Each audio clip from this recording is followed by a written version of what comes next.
오늘은 지붕도 부셔보니 별것 아니구나, 지붕도 부셔보니 별것 아니구나 라는 제목으로 하나님 말씀 증거하도록 하겠습니다. 내용 잘 아는 내용입니다. 중풍병자가 있었는데 친구 4명이 예수님께 데리고 나와서 고침 받았다. 몇 가지 내용이 있죠. 마비되는 불치병입니다. 중풍병은 지금도 쉽게 못 낫습니다. 그러니까 큰 문제가 있었던 거죠. 오늘도 예배드리는 성도 가운데 이렇게 큰 문제가 있는 성도가 있다고 생각을 합니다. 그런데 예수님께 데리고 나왔더니 고쳤다는 거죠. 문제가 있는데 문제 해결이 되었다. 이걸로 끝나는 게 아니죠. 문제가 있고 문제가 해결되는 그 과정 속에서 어마어마한 성장이 있더라. 많은 성장이, 믿음의 성장도 있었고 태도의 변화도 있었고 관계의 풍성함도 있었고, 그래서 하나님 안에서 우리가 문제를 해결하는 과정 속에 풍성한 유익이 있다는 것입니다. 과정 속의 유익, 이 모든 것들을 다 붙드는 것을 믿음이라 그런다는 거예요. 오늘 믿음 생활이라는 건 바로 이런 겁니다. 이런 문제 해결 능력이 믿음인데, 이 믿음이 작동하기 위해서는 엔진들이 필요한데, 오늘 본문을 보니까 3가지 엔진을 찾아낼 수 있다고 생각합니다. 사랑이라는 엔진, 꿈, 그리고 또 하나는 창의력. 분명히 창의력이 있죠. 지붕 뜯어가지고 남들이 생각도 못하는 접근을 하더라는 것입니다. 우리가 믿음의 사람들은 이런 모습의 엔진을 가지고 힘차게 나가야 된다고 생각합니다. 차례대로 보겠습니다. 첫째는 사랑인데, 사랑이라는 엔진이 있어야 됩니다. 이게 마음껏 사랑하십시오. 먼저 이 모든 사건이 벌어지게 된 계기가 무엇이겠습니까? 물론 하나님의 인도하심도 있겠지만 친구들이 이 중풍병 환자를 사랑하는 마음이 있었죠. 사랑하는 마음 없다 그러면 뭐하러 여기에 끼어들겠습니까? 불쌍히 여기는 마음, 여기서부터 기적이 나타난다 그랬죠. 스프랑크 니조마이, 불쌍히 여기는 마음, 친구를 불쌍히 여기는 마음이 있었다는 것입니다. 친구를 사랑하는 마음이죠. 이 중풍병 환자들은요, 가족들도 외면하는 경우가 있었답니다. 너무 모든 걸 다 돌봐야 되니까. 근데 친구들은 외면하지 않고 사랑하는 마음이 그를 움직이잖아요. 지금 많은 사람들이 사랑을 다 잃어버렸습니다. 출발이 사랑인데 다 메말라 버렸어요. 사랑을 할 줄을 몰라요. 그래서 어떤 사람에게 잘 사는 인생이 뭐냐 이렇게 물어본다 그러면 평생에 제대로 된 사랑 한 번이라도 하는 사람은 성공한 사람입니다. 제대로 된 사랑 한 번을 못하고 끝낼 때가 너무너무 많다는 것입니다. 사랑 제대로 하면 사랑은 죽음보다 강하다 그러잖아요. 다 이길 수 있는 그런 능력의 사랑. 여러분, 그 러브 스토리가 있습니까? 남녀지간의 얘기만이 아니에요. 내 삶 속에서 이런 사랑의 스토리가 반드시 있어야 된다는 거예요. 나는 사랑으로 말미암아 이런 일을 했다, 이런 거. 근데 사랑한다 그러면 이제 얼핏 생각나는 게 이제 자식 사랑 뭐 이런 거겠죠. 그건 사랑도 아니죠. 사랑과 우상을 우리가 많이 혼돈하는 것 같은데, 우상이라는 건 뭐냐면 하나님의 자리에 대신 들어가는 게 우상입니다. 하나님이 있어야 될 자리에 대신 들어가는 거, 그걸 이제 우상이라 그러는데, 자식을 사랑한다, 이거는 이제 아가페적 사랑으로 뭐 사랑이라 말할 수도 있지만 상당히 위험한 겁니다. 자식은 우상이 될 수 있습니다. 자식은 분명히 우상이 될 수 있어요. 그래서 지나치게 이게 우상화될 수 있다는 것입니다. 이거 사랑 아니에요. 사랑이 변질된 거거든요. 하나님 자리에 자식이 들어가는 겁니다. 그래서 예를 한번 들어온다 그러면 그 자기 자식의 학업을 위해서 그 부부가 떨어져 살아요. 이건 제가 볼 때 우상입니다. 그죠? 부부는 기도할 틈을 얻기 위해서 잠시 뭐 분방하는 거 외에는 분방하지 말라. 성경에 분명히 말씀이 나와 있는데도 불구하고 말씀을 저버리면서 자식 학업을 위해서 뭐 이렇게 떨어져 산다. 뭐 잠시는 모르겠는데, 이 잠시라고 하는 건 제가 볼 때 한 달이 넘어서 안 된다고 생각합니다. 근데 이런 것들을 하는 건 분명히 우상이죠. 그 마음 가운데 우상이 있는 거예요. 자식이 우상입니다. 어떤 가정에 자산이 5억밖에 없어요. 5억 정도 남아 있어요. 근데 그 자식 유학을 시킨다고, 자녀 유학을 시킨다고 4년 동안에 4억을 썼습니다. 그리고 1억 남았는데 1억 남은 것도 없어진 것 같아요. 어디 갔는지. 지금 굉장히 어렵게 삽니다. 거의 극빈층이 돼버렸습니다. 그렇다 그러면 이거는 사랑이 아니고 이건 집착이, 이건 우상입니다. 이거는 어리석음이죠. 남아있는 자산 5억을 가지고 그 가정의 미래를 준비하고 그 다음에 다른 것들을 이렇게 풍성히 할 거에 써야지, 하나뿐 자녀이지만 자녀의 교육을 시킨다고 4억을 써요? 그리고 극빈이 돼버려요? 그리고 힘들어 한다고요? 그건 우상이죠. 우상입니다. 그래서 창세기 22장에 보면은 하나님께서 100세에 낳은 아들 이삭이 있지, 아브라함에게. 그거 바치라 그러잖아요. 그거 왜 그러냐면 자녀를 바치라, 이거는 우상이 될 수 있기 때문에 그렇습니다. 아내를 바치라 이렇게 안 했어요. 그러면 혹시 또 잃었던 기쁨을 회복할 수도 있습니다. 그죠? 예. 자식을 바치라 그래요. 자식을. 이거는 정말 보통이 아니거든요. 그러면 제가 한번 물어보세요. 남편과 아내는 우상이 될 수 있습니까? 예, 남편과 아내는 우상이 될 수 없다고 성경은 말합니다. 그래서 남편과 아내는 마음껏 사랑해도 됩니다. 이렇게 사랑하다가 하나님이 시기하시는 거 아니에요. 절대 그렇지 않습니다. 남편과 아내, 그러니까 남녀지간의 사랑은요 마음껏 사랑해도 됩니다. 왜냐, 성경에 남편을 번제로 드리라. 그러면 뭐 여자분들도 많을 거예요, 그런 사람들. 그죠? 남편을 번제로 드리라 그러면 접수받기 힘들 거예요. 그죠? 저부터 먼저요, 뭐 프리미엄 붙고 그럴 겁니다. 뭐 아내를 번제로 드리라 그러면 뭐 아까도 이제 잃었던 기쁨을 회복하고. 근데 그런 게 없잖아요. 마음껏 사랑하라. 마음껏 사랑해야 됩니다. 여러분 지금 웃음에 진한 그 진심이 배어 나오잖아요 지금. 왜 그 말씀 안 하셨을까? 순종할 수 있는데 이런 거. 에베소 5장 33절 보니까 너희도 각각 자기 아내 사랑하기를 자신같이 하고, 그 아내 사랑하라. 또 하나가 아내도 자기 남편을 존경하라. 이 존경하라, respect. 이 영어 단어의 분철해 보면 다시 한다, spect가 본다잖아요. spect, 본다. 그러니까 존경이 뭡니까? 자꾸 보는 거예요. 또 보고 또 보고 또 보고. 그러니까 한 번 보고 막 판단해 버리는 거, 이건 무시하는 거예요. 한 번 보고. 이 시대가 이제 찬바퀴지지 않습니까? 어디서 근거도 없는 얘기 한마디 듣고 막 떠들어요. 그건 뭐예요? 그건 한마디로 말해서 가볍죠. 가볍다. 이건 사실 인간성이 결여됐다 그 얘기예요. 가볍다 또는 뭐 이게 천박하다, 똑같은 얘기거든요. 뭘 한다고 떠들어요? 그러니까 가벼운 거죠. 그런데 존경한다는 게 뭐예요? respect, 보고 또 본다는 거예요. 그러면 부분이 아니라 전체를 보게 되겠죠. 그러면 이해가 됩니다. 절대로 함부로 얘기 안 해요. 누구를 존경한다, 아이들에게 존경심을 가르친다는 건 뭐냐면 자꾸 보는 거예요. 겉만 보는 게 아니라 내면을 보고, 그죠? 한 책지만 보는 거 아니라 그 반대 측면도 바라보고. 고린도전서 13장 9절에 보니까 우리는 부분적으로 알고 부분적으로 예언하나, 그 다음에 온전한 것이 올 때에는 부분적으로 하는 것이 패해진다.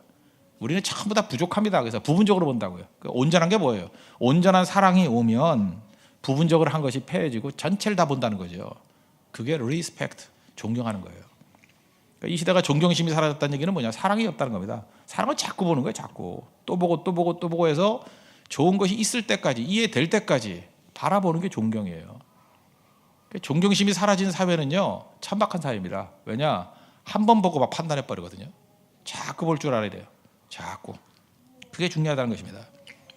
성경을 보면요, 하나님의 임재의 특징 중 특별히 성령이 임재했을 때 나타나는 특징이 뭐냐면 기쁨과 또 하나가 이웃입니다. joy, 그리고 others. 기쁨이 생기고 다른 사람을 보게 된다는 거예요. 타인의 아픔에 대해서 느끼게 된다는 것입니다. 마음껏 사랑하게 된다는 거예요. 이 친구들이 믿음이 있는 사람들이었습니다. 믿음의 내용이 뭐로 나타나요? 친구의 사랑으로. 마음껏 사랑하잖아요. 마음껏. 그러니까 하나님 마음껏 사랑하고 그다음 이웃을 사랑하는 거예요. 그래서 무엇이 율법입니까? 뭐 그랬더니 예수님 말씀하잖아요. 하나님 사랑하고 내 이웃을 내 몸과 같이 사랑하라. 이것이 율법이요 성리자라고. 핵심입니다. 핵심. 마음껏 사랑하는 법을 배워야 돼요. 하나님 마음껏 사랑하는 법, 이웃을 마음껏 사랑하는 법. 단 자식은 아니에요. 잊지 말라고요. 그런 식으로 우상될 것들이 있다라는 거예요. 변질될 것들, 이게 탐욕과 집착으로 빠질 것들 빼고 그 다음에 마음껏 사랑하는 거. 한번 물어보겠습니다. 여러분들 하나님 사랑하는 건 뭐 묻지 않겠어요? 뭐 이미 사랑한다고 느끼실 거니까. 얼마나 이웃을 마음껏 사랑해봤습니까? 마음껏 사랑한 이웃이 있어요? 거의 없잖아요. 거의. 기껏해야 자기 자신 아니면 그냥 본능적인 자식 사랑 정도. 심지어 그 남녀지간에도 제대로 사랑을 못하고 있잖아요. 그게 우리 모습이라는 것입니다. 근데 여기에 있는 이 믿음의 사람들 4명의 친구들은 친구에 대한, 중병 환자에 대한 끝없는 사랑이 있었다는 것입니다. 이게 능력이에요. 모세의 리더십의 핵심이 어디에 있습니까? 이스라엘 백성들이 시내산에 올라갔던 40일 동안에 우상숭배했습니다. 그때 했던 일이 뭐예요? 하나님께 나아가서 40주야를 기도하잖아요. 사랑입니다. 이 백성 살려달라고. 사랑에서 기도가 나오는 거예요. 모든 믿음의 엔진은 이 사랑에서 나온다는 것입니다. 하나님 사랑하고 이웃 사랑하십시오. 사랑의 대상을 여러분 붙들고 몸부림칠 줄 아는 그런 모습이 있을 때 엔진이 힘차게 돌아가는 능력의 종이 된다는 것입니다. 두 번째는 꿈인데 무슨 꿈을 가지고 있냐면 이 4명의 친구들 한번 보십시오. 예수님 만나면 문제가 풀린다 이런 꿈이 있었죠.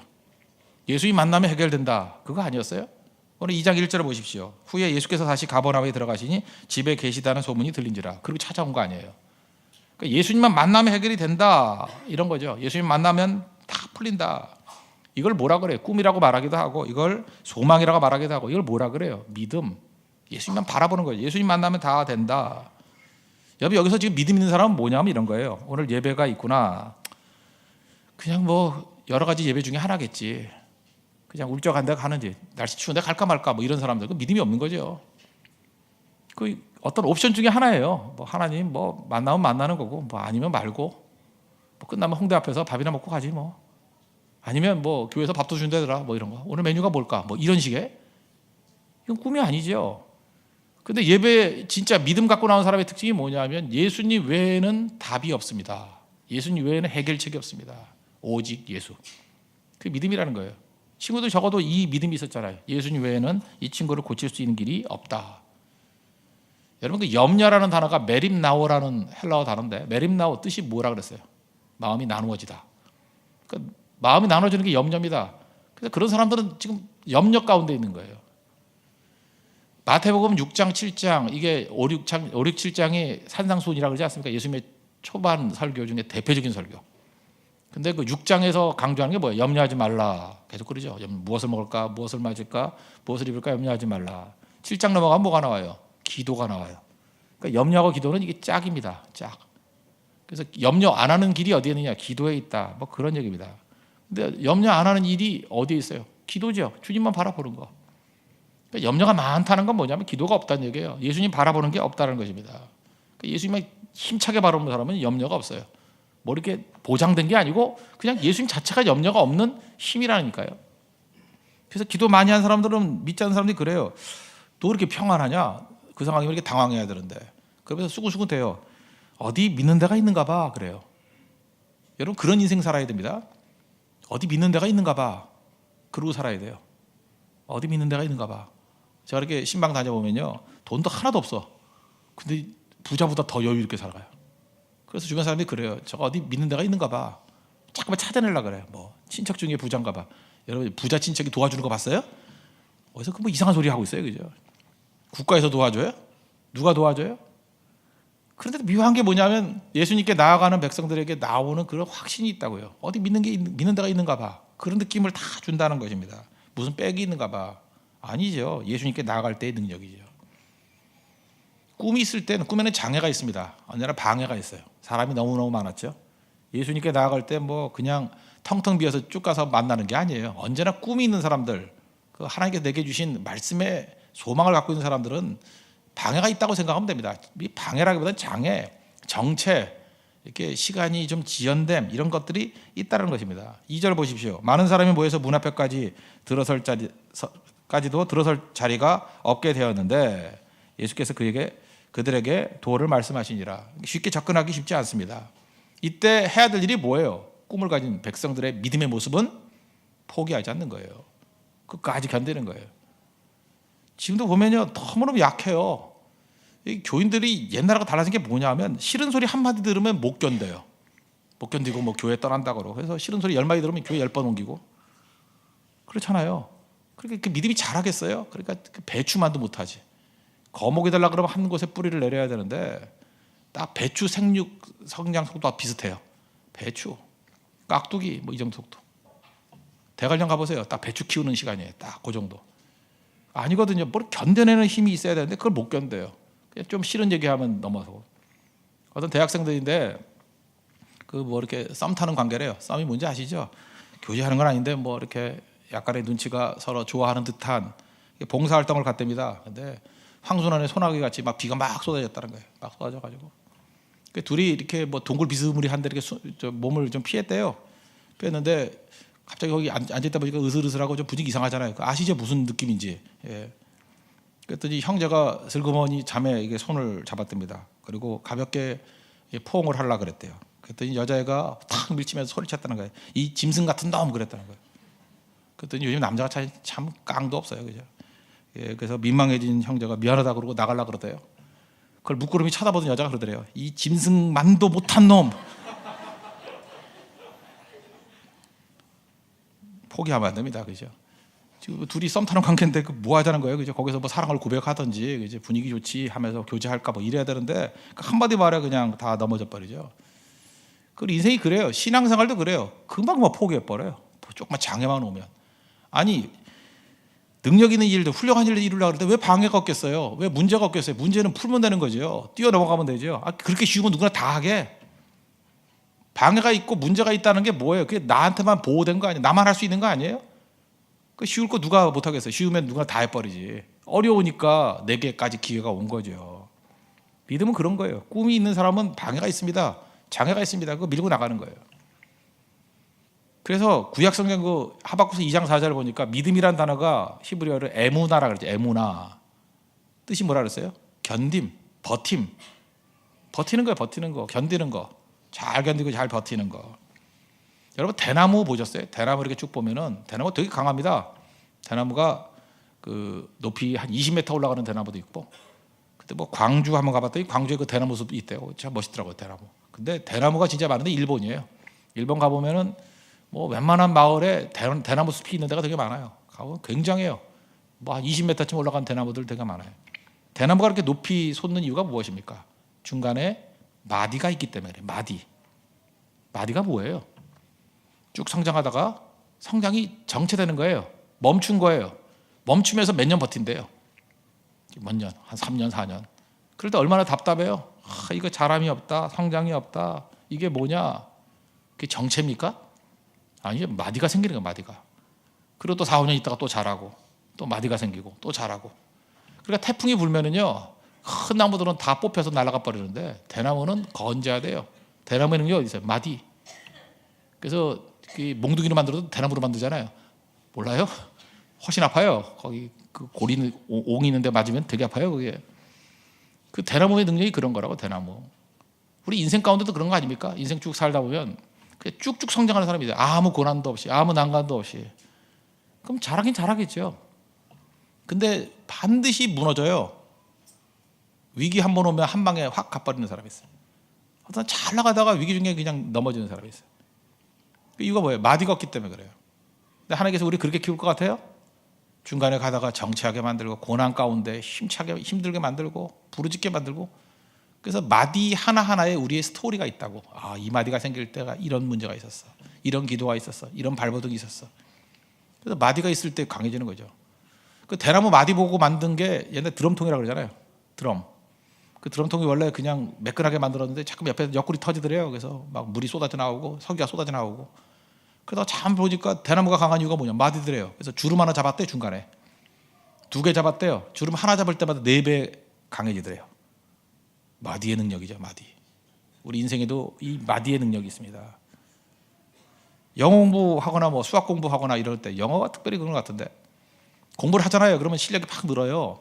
늘다가 아무리 공부해도 실력이 안 느는 때가 있어요. 아무리 능력이 있어. 그걸 이제 영어에서 플래토라고 그러는데, 평원이 생겨요. 이렇게 쭉 올라가다가 평원이 쭉 가다가 어느 순간인가 다시 올라가요. 그래서 대부분 이제 어디서 끝내냐면, 이 평원이 시작될 때 아무리 공부해도 실력이 안 느는 거예요. 그대로 머물러 있으면 거기서 질리는 거죠. 근데 이 플래토, 평원이 있을 시작의 실력과 끝의 실력은 다른 거예요. 하늘과 땅 차이예요. 계속 하는 거예요. 계속. 그게 영어의 마디거든요. 그 순간에 자다 깨니까 영어가 들려요. 그래서 오 마이 갓 하면서 일어나는 거죠. 그죠? 그 플래토를 견디지 못하는 거예요. 대부분. 교육이 뭔데요? 견디게 만드는 건데요. 꿈이 있죠? 꿈이 있으면 난관이 있어요. 어려움이 있어요. 그걸 뚫고 나가게 만드는 거. 사람들이 많아요. 버티는 거예요. 시련이 있다고요. 신앙생활 할 때 왜 시련이요? 마귀가 시퍼렇게 살아있는데 견디는 거예요. 견디는 거예요. 그 자리에 있는 거예요. 계속. 그 신앙교육이 뭔지 알아요? 특별히 새끼도 왜 해요? 그걸 통해서 좋은 거를 깨닫게 만들고 견디는 거예요. 끝까지 견디는 거예요. 그래서 특별 새벽기도와 특별 새벽기도의 사이를 갖다가 쭉 메꿔 가는 거. 그때 능력이 있는 거예요. 그때 평생 특별할 때만 나오는 사람들은 특별히 이상한 인생이죠. 그렇게 살면 안 되는 거죠. 그게 능력이라는 것입니다. 계속 갈 줄 알아야죠. 그 마디 중에 이게 강하게 만드는 것도 있지만 그 안에 하나님께서 또 숨어서 역사하십니다. 숨어서 굉장히 많이 역사하셔요. 어떤 간사하던 형제가 있었는데, 간사하는 형제인데 충성스러운 형제였습니다. 군대 가게 됐어요. 근데 군대 가게 되는데 뭐 이런 기도를 했습니다. 하나님, 좋은 보직에 떨어지게 해주세요. 좋은 부대, 좋은 보직. 군대 갈 때 그러잖아요. 지금은 좀 덜한데 옛날에 좀 맞을 때였습니다. 가서 맞기도 하고 그럴 때였어요. 그걸 소위 말하는 꿀보직이죠. 꿀보직에 가게 해주세요. 평탄한 길을 구한 거죠. 뭐 예수 믿는 사람은 평탄한 길을 구하면 안 됩니까? 그럼 여러분 맨날 험난한 길을 구해요? 결혼을 앞둔 사람에게 주례할 때 그래야 돼요? 이제 험난한 인생을 살게 해 주십시오. 그래야 돼요? 뭐 기도는 평탄하게 해도 험난한데, 그죠? 험난을 구하면 얼마나 험난하겠어, 그죠? 하여튼간에 꿀보직을 구하는 거 이 기도 자체가 나쁘다고 생각하지는 않아요. 근데 우리 황우름 목사도 나왔던 부대죠. 백골 부대에 떨어졌어요. 백골 부대. 전방입니다. 백골 부대 아세요? 거기 교회 이름이 백골 교회예요. 네, 교회. 근데 거기 갔어요. 거기에 이제 포병으로 갔어요. 근데 그때가 마침 그 포대 진지 바꿀 때래요. 콘크리트로. 그래서 가가지고 계속 공병된지 하여튼 그것만 만들었대요. 계속 콘크리트 교체하고. 군대 간 형제들 보면 포병이 힘듭니다. 포병은요 맨날 그 포 들고 뛰고요. 그 무거운 거 맨날 기름칠하고 닦고. 그래서 기름밥 먹어요. 그래서 포병 나온 형제들은 좀 밥 한 끼 더 사줘야 돼요. 그죠? 생각보다 힘든 애들입니다. 맞아도 뭐 포대자루로 맞고 막 이래요. 그랬다고요. 근데 이 형제가 이제 신앙이 좋으니까 교회 간다 그러니까 얼떨결에 교회 갔다 왔더니 어디 갔다 왔냐? 교회 갔다 얻어 터졌어요. 그래도 또 가니까 또 맞고. 그 다음엔 너에게 옵션을 준다 그러더래요. 옵션이 뭐냐? 갔다 와서 맞을래? 맞고 갈래? 그게 옵션이에요. 맞는 건 맞는 건데 언제 맞을래? 그래서 속 편하게 맞고 갑니다. 뭐 갔다 와서 맞습니다. 컨디션에 따라서. 그런 식으로 뭐 10여 차례 하니까 너는 진짜다 그러면서 교회 보내주더라는 거예요. 뭐 그런 스토리는 뭐 많이 들었잖아요. 여러분 잊지 마십시오. 맞으면서 생긴 믿음은요 누구도 못 막아요. 여러분 웬만한 믿음은 좀 맞으면서 가지십시오. 옛날엔 교회가 참 믿음이 좋았어요. 이거 뭐냐면 교회 가는 게 맞았거든요. 아버지한테도 맞고. 그래서 맞으면서 생긴 믿음은 이건 누구도 감당을 못해. 여러분들 지금 가라 그래도 안 가고 그런 사람이 아니에요. 그래서 억지로 가라 그런 거 아니거든요. 자발성이 중요한 건데 자발성을 넘어서 핍박을 이긴 거 아니에요. 맞으면서 생긴 믿음, 금보다 귀한 믿음입니다. 그리고 이제 군종이 됐어요. 군종인데 포대 군종이 됐답니다. 대대 군종은 그게 따로 보직이니까 그것만 하면 되는데 포대 군종은 아무것도 아니에요. 자기 할 일 다 하고 또 그것도 또 해야 되는 거거든요. 죽을 고생 다 했다는 거예요. 고참이 됐습니다. 밑에 이제 예수 믿는 사람들 잘 돌보고 진짜 공의가 강같이 흐르게 만들었대요. 원래 그러기 쉽지 않잖아요. 얻어 터진 사람이 나중에서 더 독한 놈 되잖아요, 그죠? 근데 진짜 공의가 강같이 흐르게 만들어 버렸대요. 그리고 위로해주고. 군대 가서 이 형제가 깨달은 게 뭐냐면 자기에게 은사를 발견한 거예요. 아, 내가 목회 은사가 있구나. 내가 하나님 앞에서 이렇게 상담의 은사가 있구나.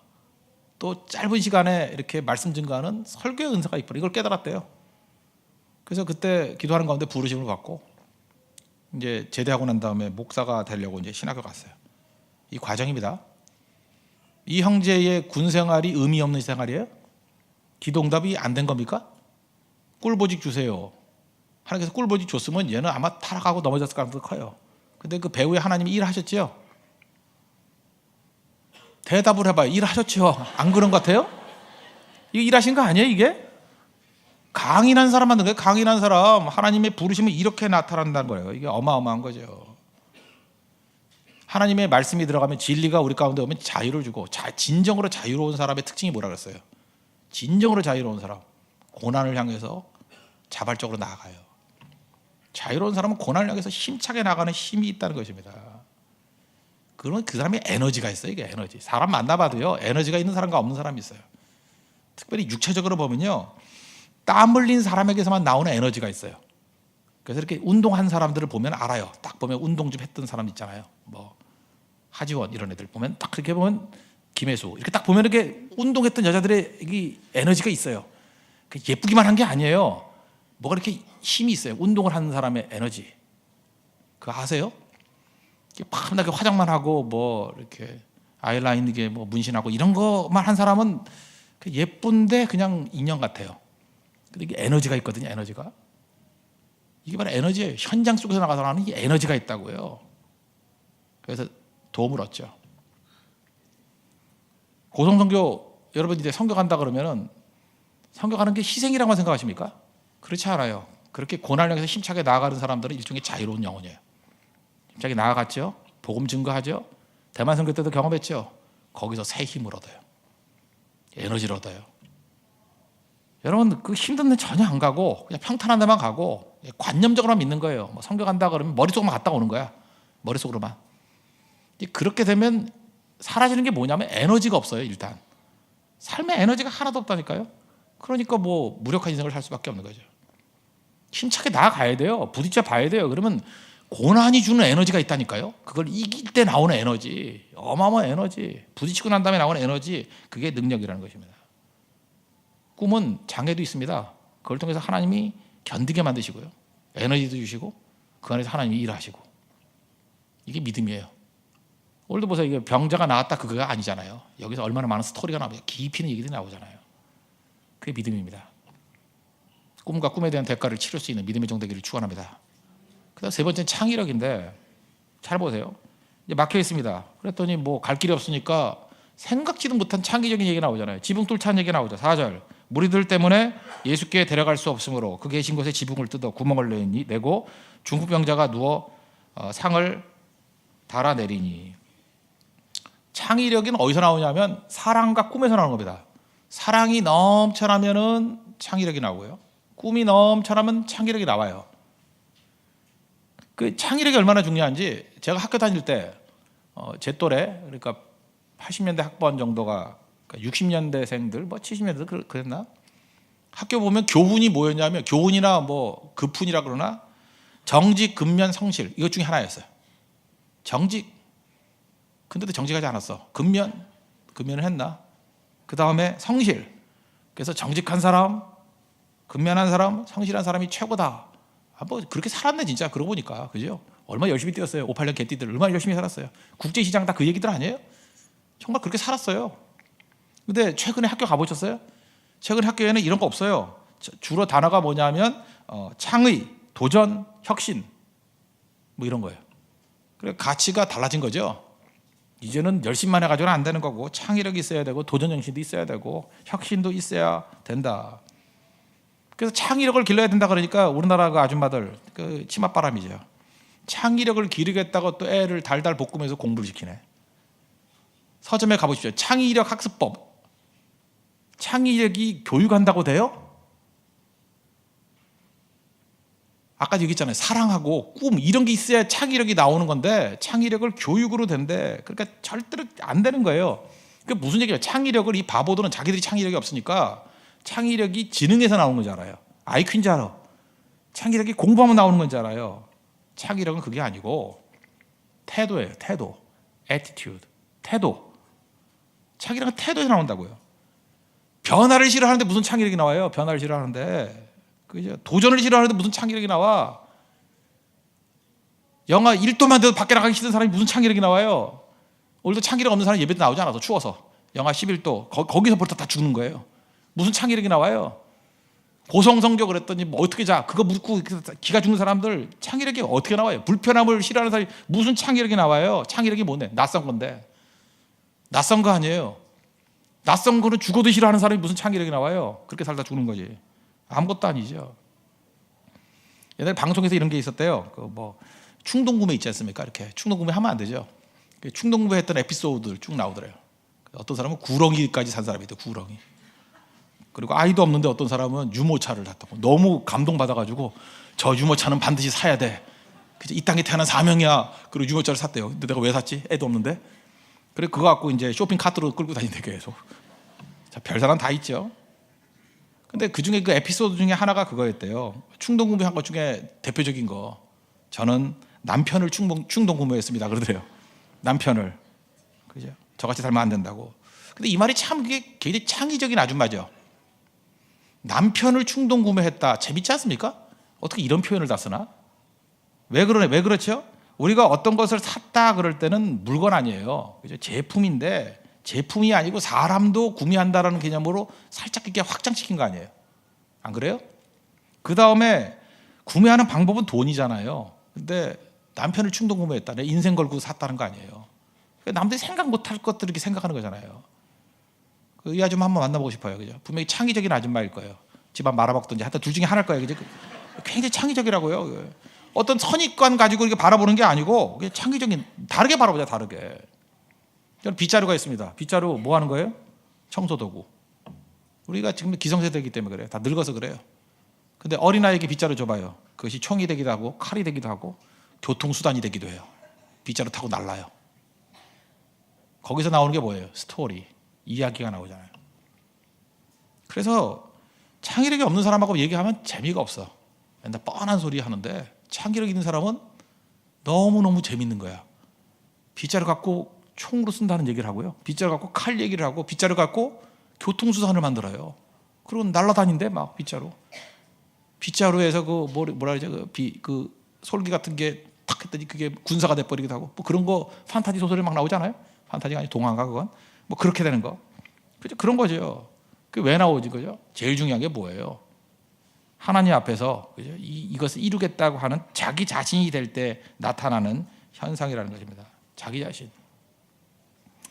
하나님 앞에서 우리 태도의 문제라는 건 뭐냐면 어떤 조건 속에서도 하나님께서 나를 사랑하시고 나를 붙들어 주시기 때문에 나를 이끌어 가신다 이런 마음이 생기면은 창의력이 생기는 거예요.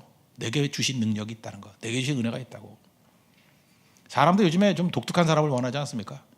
나만의 I am, who I am, 내가 나되는 인생이 중요한 거 아니겠습니까? 내가 나될 수 있는 길이 어디에 있어요?